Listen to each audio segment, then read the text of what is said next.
What releases the carbon dioxide it absorbs when it's burned? Literally everything. Yeah. On a global scale, forests absorb about 16 billion tons of carbon dioxide annually from the atmosphere. But a third of the world's forests have been destroyed either due to deforestation or climate change. They need better protection on a global scale for the sake of life preservation. Without forests, we wouldn't be able to survive the carbon production from our mass consumption. We are currently on track to lose more of the Amazon forest and other forests globally due to agriculture and deforestation from urbanization development. As an environmental science student that goes on hikes and goes to national parks, I have learned from several resources about the importance of trees in the carbon cycle and life preservation.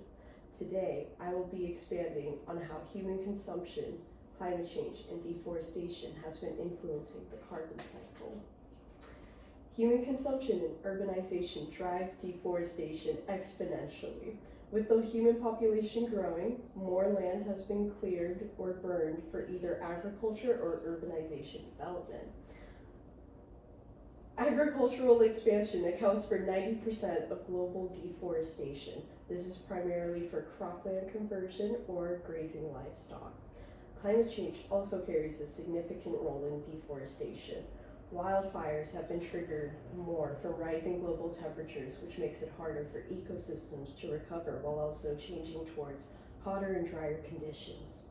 Urbanization, consumption, and human activities drive climate change, and we are not replenishing enough trees that we are clearing from our consumption. Forests carry a significant responsibility in carbon absorption from human activities.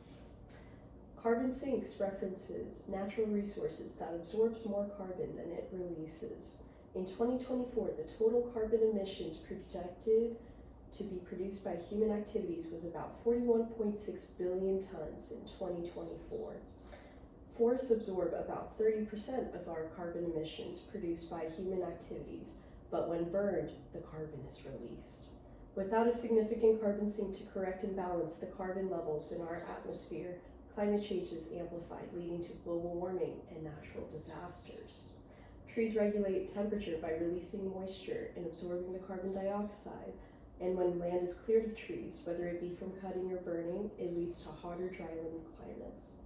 If we replenished and protected our forests on a globally recognized scale, we could alleviate or slow the consequences of climate change. So the first step of alleviating climate change is holding major corporations like oil companies accountable for their role and responsibility in climate change. As an individual, we can do our part by striving for minimizing our consumption, whether it be through lowering meat consumption, ordering clothes less, or volunteering to plant or clean environments. It creates a collective positive impact for our future. On a government scale, stricter laws on carbon emissions and protection needs to be implemented to prevent deforestation and promote conservation. Deforestation carries detrimental effects on the carbon cycle, and we are facing the repercussions through climate change. We are consuming or destroying too much on a global scale without properly replenishing what's needed to balance ecosystems. We went over how forests are significant carbon sinks, and without them we wouldn't be able to regulate temperatures nor have enough carbon be absorbed from our rate of emission. There are multiple solutions to correcting our current rate of emissions. With collective efforts from an individual to government level, we can better protect our forests. To quote Dr. Seuss from the Lorax, unless someone like you cares a whole awful lot, nothing is going to get better. Thank you. Yay!